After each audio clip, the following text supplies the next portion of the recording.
Start कर। Recording शुरू कर दिया सर जी? यस शुरू कर दूं ना? Okay okay. Hello, good morning. मैं संगीता देसाई, केतकीपाड़ा मनपा हिंदी शाला की शिक्षिका। बच्चों, ऑनलाइन में विज्ञान की आपकी शिक्षिका हूँ। बच्चों, पिछली बार मैंने आपको WHO की गाइडलाइन बताई थी। आप उन नियमों का पालन तो कर रहे हो ना? बराबर करिए बच्चों। घर पर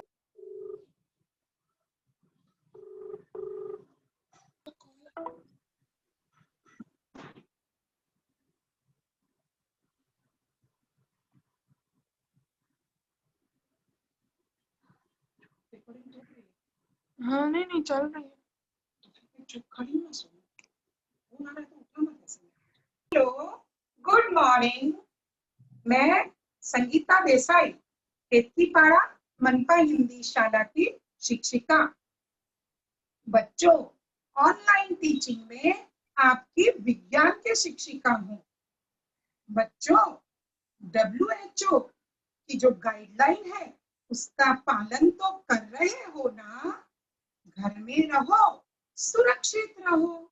माना बच्चों, कोरोना महामारी का प्रकोप कम हुआ है, खत्म नहीं हुआ है।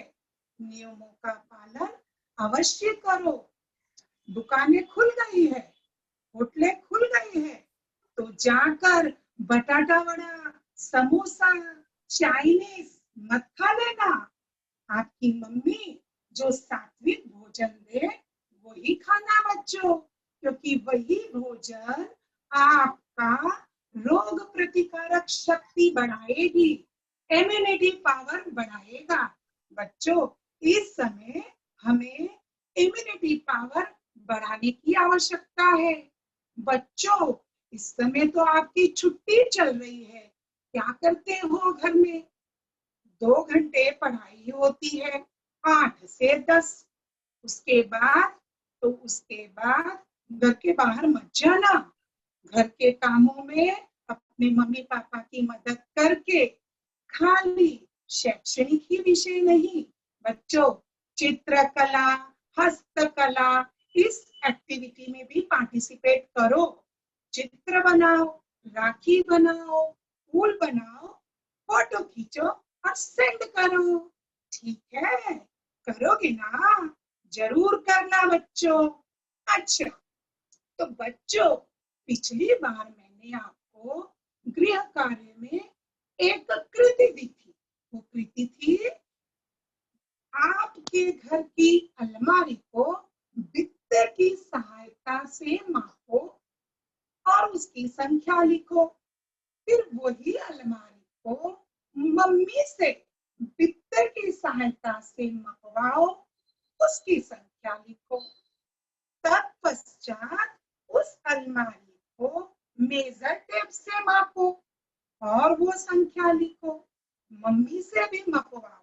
तो बच्चों, मुझे व्हाट्सएप में बहुत सारे मैसेजेस आए आप लोगों के कि टीचर, मेरा और मम्मी का बित्ता की संख्या बराबर नहीं आती है। बच्चों, इसी से तो मतभेद हो जाता है ना, बराबर है ना? लेकिन तुमने देखा कि फुटपट्टी से या मेजर टेप से मापा तो दोनों का मापन की इकाई मापन बराबर आया। यही आपने लिखा है मुझे। तो बच्चों, यही से हमें मापन की आवश्यकता महसूस होने लगी। तो आओ बच्चों, हम आज भौतिक राशियों का मापन इस पाठ के अंदर एक छोटा सा घटक लेंगे, मापन। इंग्लिश में कहते हैं मेजरमेंट। क्या कहते हैं बच्चों? मेजरमेंट। तो जब हम मापन पढ़ने जा रहे हैं तो उसका इतिहास पढ़ना तो जरूरी है। बच्चों, मापन जितना रुचिकर है उससे भी ज्यादा रुचिकर उसका इतिहास है। तो हम देखें इतिहास। इतिहास ऐसा है, प्राचीन समय में मापन की कोई इकाइयां नहीं थी और मनुष्यों को मापन की आवश्यकता महसूस हुई। बच्चों, तो उन्होंने क्या किया? अपने शरीर के अलग अलग अंगों का इस्तेमाल मापन के लिए किया, जैसे बित्ता, एक हाथ, पैरों के कदम। समझे बच्चों? लेकिन क्या है ना बच्चों, हर बच्चे का पैर का कदम समान नहीं होता, एक हाथ समान नहीं होता, एक बित्ता समान नहीं होता। ये एक मनुष्य से दूसरे मनुष्य में बदलता जाता है। इसके बाद इजिप्ट में क्यूबिट से मापन होता था। क्यूबिट क्या है ये? क्यूबिट मतलब हमारे हाथ की ये जो मध्यिका है, ये मध्यिका उंगली, बीच वाली उंगली बच्चों जिसे कहते हैं ना, ये बीच वाली उंगली के सीधे से हमारी कोहनी तक की जो दूरी है वो क्यूबिट कहलाती है। ये भी तो बच्चों एक मनुष्य से दूसरे मनुष्य में बदलती जाती है। आपको पता है पुराने समय में सोने को गुंज में मापते थे। ये गुंज क्या है? ये गुंज है वनस्पति का बीज, जैसे इमली का बीज चिचुका और बोर का बीज, ठीक उसी तरह एक वनस्पति है, उसका बीज है गुंज। उस गुंज की सहायता से सोने का मापन किया जाता था। आज के जमाने में हम उस गुंज की सहायता से सोने का मापन करेंगे क्या? एक तोले में 10 ग्राम, अगर 1 ग्राम भी कम है तो हमें कितने रुपए का नुकसान हो जाएगा। हम तो ये काम नहीं करेंगे बच्चों, है ना। और प्राचीन समय में समय का मापन करने के लिए सूर्य और चंद्रमा की स्थिति को देखकर टाइम बताया जाता था। रेत की घड़ी का इस्तेमाल किया जाता था बच्चों, परंतु वो लोग एक्यूरेट सटीक समय नहीं बता पाते थे। वो वैसे कहते थे 12 साढ़े 12 बजा है, लेकिन आज के समय में हम 12:10 और 17 इतनी एक्यूरेसी के साथ समय का मापन कर रहे हैं। तो बच्चों, आपने मापन का इतिहास देखा, कितना रुचिकर था। इतना रुचिकर है तो मापन कितना रुचिकर होगा। आइए अब मैं आपके साथ मापन के लिए अपनी स्क्रीन शेयर कर रही हूँ बच्चों। स्क्रीन में आपको कुछ दिख रहा है बच्चों? सर जी, हेलो सर जी, स्क्रीन शेयर करनी है मुझे। हेलो एक सेकेंड, हेलो। एक सेकेंड। हाँ मैडम कर रहा हूँ, एक सेकेंड। ओके ओके कीजिए अभी। जी सर जी।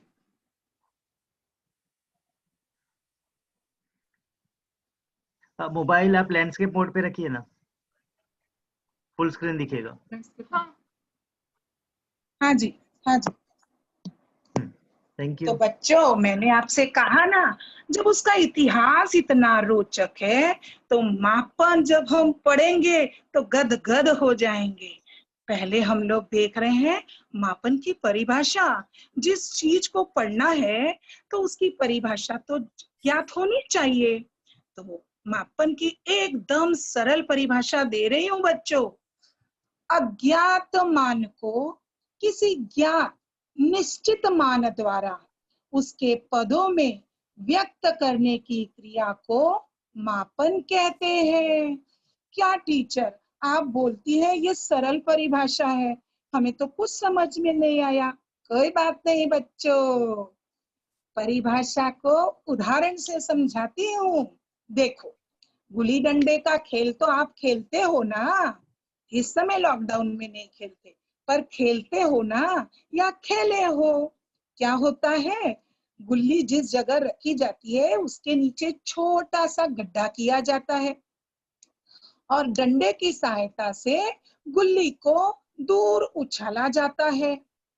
तो उस गड्ढे से गिरी हुई गुल्ली का दूरी तो हमारे लिए अज्ञात मान है। हमें नहीं पता है कि वो गुल्ली कितनी दूर गिरी है बच्चों। पर जिस डंडे की सहायता से आपने उस गुल्ली को उड़ाया था उसका माप तो ज्ञात है ना, वो तो निश्चित है, एक डंडा। तो आप डंडे से गुल्ली तक की दूरी मापते हो, 1 डंडा, 2 डंडा, 5 डंडा, है ना, करते हैं ना बच्चे। तो देखिए उस पद 15 डंडा, उसे व्यक्त करने की क्रिया को ही मापन कहते हैं। इसमें अज्ञात मान क्या था?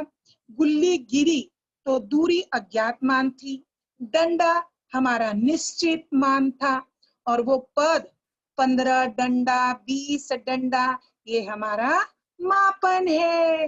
ठीक है बच्चों, चलिए और सरल परिभाषा देखते हैं।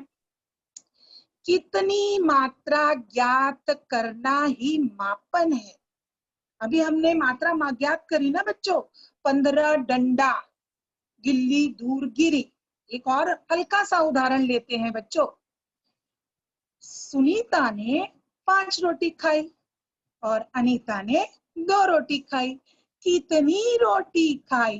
तो 5 रोटी और 2 रोटी। ये मापन जो आया, कितनी, जब हम संख्या प्रश्न करते हैं तो जो उत्तर मिलता है बच्चों, वही मापन है। आया समझ में? चलो, एक हम भौतिक शास्त्री हो चुके हैं जिसका नाम है S.S. स्टीवन। उन्होंने मापन की बहुत ही सरल परिभाषा दी है। देखें तो क्या बोलते हैं? निश्चित स्वीकृत नियमों द्वारा अंक प्रदान करना ही मापन कहा जाता है। टीचर, ये क्या है निश्चित स्वीकृत? कोई बात नहीं बच्चों, फिर उदाहरण लेते हैं और उदाहरण के माध्यम से निश्चित स्वीकृत नियमों को समझते हैं। बच्चों, पिछले घटक में मैंने आपको कहा था, जब मापन नहीं था उस समय एक दुकान से कपड़ा लिया और दूसरी दुकान से कपड़ा लिया, तो दोनों की लंबाइयां समान नहीं थी, मतभेद हो गया, दुकानदार से लड़ाई भी हो गई। ये क्या, तुम्हारी दुकान का कपड़ा छोटा और उसकी दुकान का कपड़ा बड़ा। वो कहता है मेरा भी 1 मीटर, ये भी बोलता है 1 मीटर। होता है ना बच्चों, ऐसी लड़ाई हो ही जाती है। तो इस परिभाषा के अनुसार जब हमको मापन मिला, तो मापन में कहा गया अगर 1 मीटर कपड़ा है तो उसमें 100 सेंटीमीटर होना जरूरी है। न चलेगा 99 और न चलेगा 101, है ना बच्चों। 99 में हमारा नुकसान, 101 में दुकानदार का नुकसान। तो निश्चित है, 1 मीटर में 100 निश्चित है और वो स्वीकृत किया गया है। नियमों के आधार पर 1 मीटर में 100 सेंटीमीटर जो अंक है वो स्वीकृत किया गया है और इसी को कहा जाता है मापन। बच्चों, परिभाषा समझ में आई? चलो अब आगे चलते हैं। किसी भी राशि की माप के लिए मानक मापों की आवश्यकता होती है। कोई भी राशि जैसे क्षेत्रफल, आयतन, लंबाई, चौड़ाई, उसको मापने के लिए मानक माप चाहिए। 10 सेंटीमीटर, 5 किलो, ये मानक जो है ना वो स्टैंडर्ड होने चाहिए, अचर, जगह समय के अनुसार न बदले। दिल्ली में मापे तो भी वही वजन, बंबई में मापे तो भी वही वजन, अमेरिका में मापे तो भी वही वजन। तो उसी को उस राशि का मात्रक कहते हैं बच्चों। आगे पिछले बार हम लोग ने देखा था, भौतिक राशियां दिशा के आधार में 2 थी, है ना बच्चों। 2 राशियां थी, पहली थी सदिश और दूसरी थी अदिश। अब बच्चों, मापन के आधार पर भी भौतिक राशियां 2 प्रकार की होती है। कौन कौन सी? पहली है आधारी राशियां। इस आधारी राशियों को मूलभूत राशियां भी कहा जाता है, बेसिक क्वांटिटीज। और दूसरा है व्युत्पन्न राशियां। बच्चों, मेरे साथ आपको बोलना पड़ेगा, व्युत्पन्न राशियां इंग्लिश में कहते हैं डिराइव्ड क्वांटिटीज। बच्चों, अब आपने ये राशियों के नाम तो पढ़े, अब इनकी परिभाषा भी तो जाननी जरूरी है ना। तो बच्चों क्या होता है, ये भौतिक राशि जो है उसमें मूलभूत राशियां आपने 3 पढ़ी हुई है, बराबर है? 3 पढ़ी है, लंबाई, द्रव्यमान और समय, ये आपने पढ़ा हुआ है। और ये मूलभूत राशियां हैं। तो मूलभूत राशि होती क्या है, हम लोग उसकी परिभाषा देखें। वे हैं जो स्वतंत्र मानी जाती है। बच्चों ये राशियों जो होती है वो स्वतंत्र है, किसी का आधार लेकर नहीं बनती है, इसीलिए तो इसका नाम मूलभूत राशि कहा जाता है। वास्तव में ये मूलभूत राशियां 3 नहीं है बच्चों, 7 है। शुरुआत में 3 थी, बाद में 7 हो गई। अब 3 के बारे में आप लोग जानते हो बच्चों। तो पहला हम लोग देखते हैं लंबाई। लंबाई जो है वो मूलभूत इकाई है, राशि है, और उसकी इकाई है मीटर। उसको इंग्लिश के स्मॉल अक्षर के द्वारा दिखाया जाता है, उसको कहा जाता है संकेत। दूसरा द्रव्यमान, इंग्लिश में बोलते हैं मास, और उसकी यूनिट है, इकाई है किलोग्राम, इंग्लिश के छोटे अक्षर केजी। तीसरा समय, अरे हाँ हाँ समय, टाइम उसको बोलते हैं बेटा, टाइम। मुझे मालूम है, आपको मालूम है क्या टाइम हुआ है, मैं जानती हूँ आप लोग बोलते हो। उसका मापन सेकंड में किया जाता है, जिसे इंग्लिश के स्मॉल लेटर एस द्वारा दिखाया जाता है। अब जो बाकी की 4 राशियां आ रही है बच्चों, क्योंकि 3 से तो आप पहले ही घटक में अवगत हो गए थे। अब जो 4 राशियां हैं उनको ध्यान से देखिए। चौथी राशि है इलेक्ट्रिक करंट, विद्युत धारा। मात्रक जो है उसका इकाई एम्पियर, और इंग्लिश के कैपिटल अक्षर ए के द्वारा दिखाया जाता है। पांचवा है तापमान। हाँ बच्चों मुझे मालूम पड़ गया, आप लोग बोल रहे हैं टेम्परेचर, टेम्परेचर सही, टेम्परेचर भी बोलते हैं। तो उसकी मात्रक है केल्विन, इंग्लिश के कैपिटल अक्षर के द्वारा दिखाया जाता है।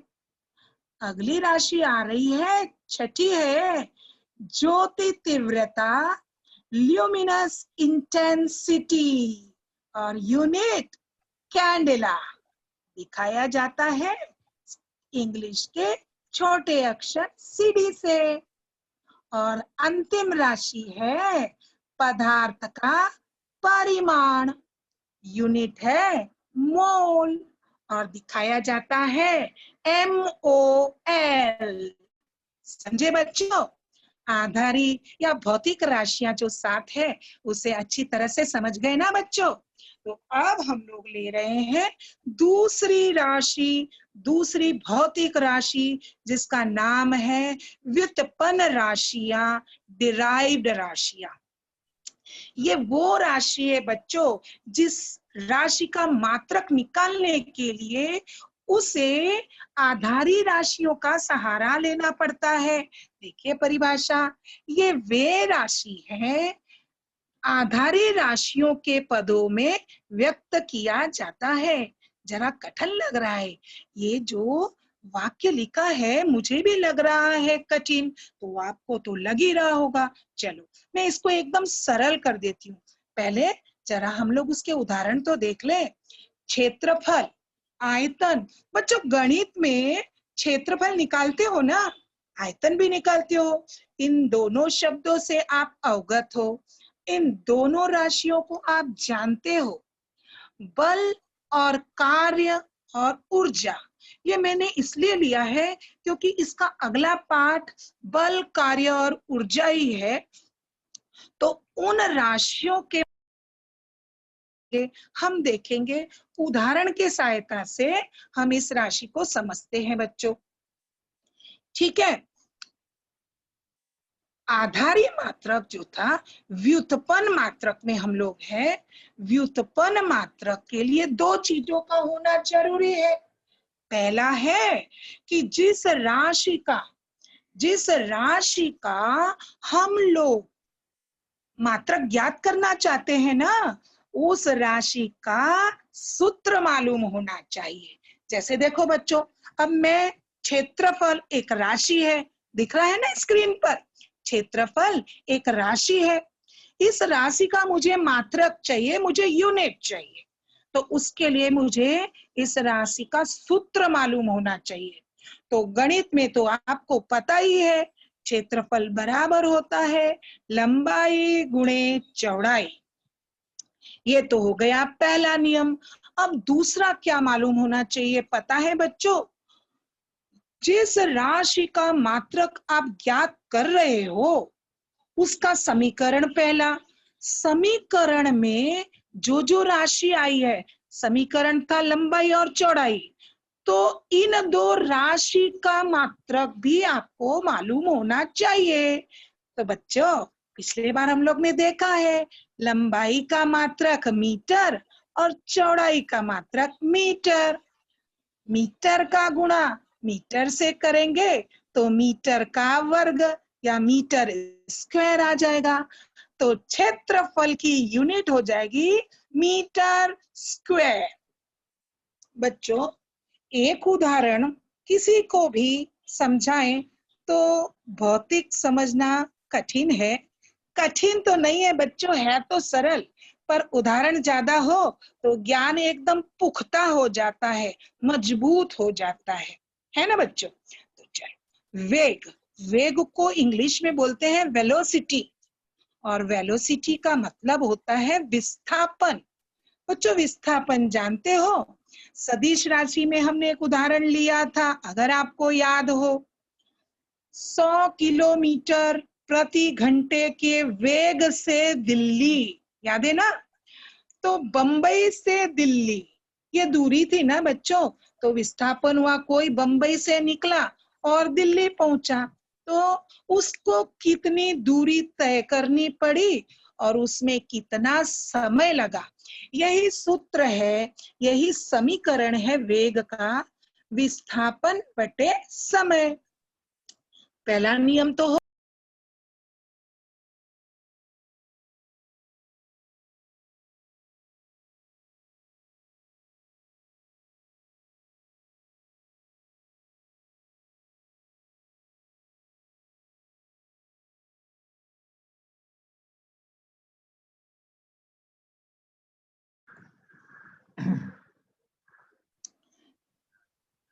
विस्थापन की इकाई मीटर और समय की इकाई सेकेंड, तो वेग बराबर हो गया मीटर प्रति सेकेंड। बच्चों, आपके स्क्रीन में इस समय चल रहा है चाल, है ना?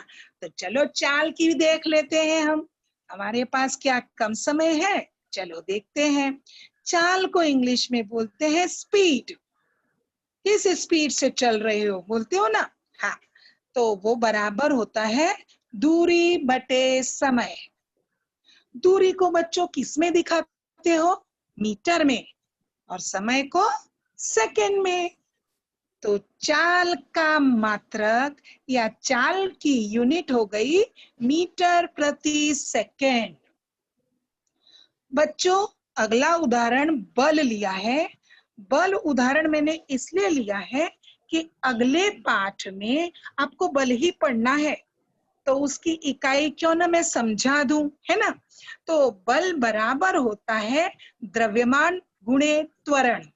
बच्चों, द्रव्यमान शब्द से आप अवगत हो, द्रव्यमान तुम्हें मालूम है, पर त्वरण नहीं मालूम है, तो मैं यहाँ पर अभी आपको त्वरण नहीं समझाऊंगी, अगले पाठ में होगा वो। हम देखते हैं सूत्र। तो बल बराबर होता है ma, m है द्रव्यमान और त्वरण को a से दिखाया जाता है। द्रव्यमान की इकाई है किलोग्राम और त्वरण की इकाई है मीटर प्रति सेकंड स्क्वायर, बराबर है? तो अब इकाई हो गई किलोग्राम मीटर प्रति सेकंड स्क्वायर।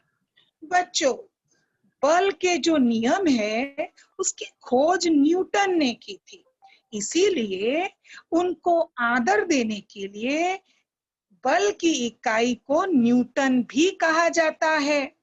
अगर आप सवाल हल करते समय इकाई किलोग्राम मीटर प्रति सेकंड स्क्वायर लिखोगे तो वो गलत नहीं होगा, परंतु न्यूटन लिखोगे तो भी गलत नहीं है, दोनों ही सही है। अब आगे चले बच्चों। मात्रकों की पद्धति अलग अलग है। तो हमारे पास तो बहुत सारी राशियां हैं, भौतिक राशियों की संख्या अपार है, अभी तक तो आपने गिनी चुनी ही देखी है ना। तो उन सभी राशियों के लिए मात्रकों के पूरे समूह को मात्रकों की पद्धति कहते हैं। अब हम लोग देखने जा रहे हैं पहली मात्रक की पद्धति, उसका नाम है फुट पाउंड सेकेंड पद्धति। बच्चों, संक्षिप्त में फुट का F, पाउंड का P और सेकेंड का S, ये इसका संक्षिप्त नाम है FPS पद्धति। इंग्लिश के स्मॉल लेटर से दर्शाया जाता है। इस पद्धति में लंबाई जो होती है उसे फुट में मापते हैं। अरे टीचर, आप कैसा कंफ्यूज कर रही हो हमको, अभी आप बोली सेंटीमीटर और मीटर, सही है। मेरा उदाहरण देखिए बच्चों, अगर मैं पूछूं आपकी हाइट क्या है तो आप क्या बोलते हो? आप कहते हो 4 फुट 5 इंच। टीचर, आपकी हाइट क्या है? 5 फुट 6 इंच। ऐसे ही बोलते हैं ना बच्चों। फुट, आपके पास जो बड़ी फुट पट्टी है जिसमें 30 सेंटीमीटर होता है वो 1 फुट कहलाता है ना बच्चों। तो हम फुट में भी मापते हैं। अब उसके बाद है द्रव्यमान। द्रव्यमान को पाउंड में मापा जाता है। टीचर, हमने तो कभी नहीं सुना पाउंड। मैं बताती हूँ ना बच्चों, जरा सब्र तो रखो। पाउंड, बच्चों, जब हॉस्पिटल में नवजात शिशु जन्म लेता है और डॉक्टर बाहर आके उसके सगे संबंधियों के पूछने पर कि बच्चे का वजन कितना है, तो डॉक्टर बोलता है बच्चा 7 पाउंड का पैदा हुआ है, बच्चा 8 पाउंड का पैदा हुआ है, बच्चा बहुत कमजोर है, 2 पाउंड का पैदा हुआ है। सुना है ना? अगर मेरी बात पे विश्वास नहीं है तो मम्मी से और दादी से ये बात कंफर्म कर लो। ठीक है। अब है समय। समय का मात्रक होता है सेकेंड। इस पद्धति को ब्रिटिश पद्धति भी कहा जाता है बच्चों। अब अगली पद्धति है सेंटीमीटर ग्राम सेकेंड पद्धति। इसको संक्षेप में CGS, स्मॉल लेटर लेना है। C जो है वो सेंटीमीटर को दिखाता है, G ग्राम को, और समय सेकेंड को दिखाता है। इस पद्धति में लंबाई का मात्रक जो है, लंबाई की यूनिट सेंटीमीटर है, द्रव्यमान की यूनिट ग्राम है और समय की यूनिट सेकेंड है। इस पद्धति को मीटरी पद्धति भी कहा जाता है बच्चों। इंग्लिश में इसको मैट्रिक पद्धति कहते हैं। तीसरी पद्धति है मीटर किलोग्राम सेकेंड पद्धति, संक्षिप्त में MKS। MKS जो है वो इंग्लिश के छोटे अक्षर से दिखाया जाता है। इसमें लंबाई को मीटर, ये तो आप जानते हो ना, इसमें लंबाई को मीटर, द्रव्यमान को किलोग्राम और समय को तो सेकंड में दिखाते हैं। बच्चों, मात्रकों की अंतरराष्ट्रीय पद्धति हमें देखनी है जो ऑल ओवर वर्ल्ड में एक ही है। क्या हुआ, अक्टूबर 1960 में पेरिस के निकट सेवरी नामक स्थान पर 11वीं माप तोल की एक बड़ा सा सम्मेलन हुआ। उस सम्मेलन में संसार के बड़े बड़े देशों ने भाग लिया और भाग लेकर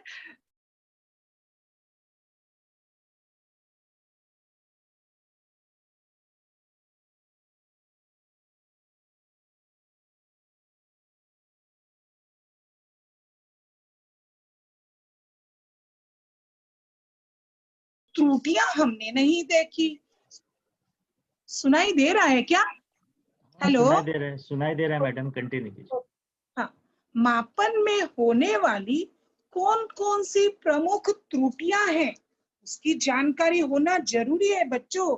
दुकान में जब हम सौदा लेने जाएंगे तो क्या त्रुटियों पर ध्यान रखेंगे, ये बात भी मैं आपको बता देती हूँ।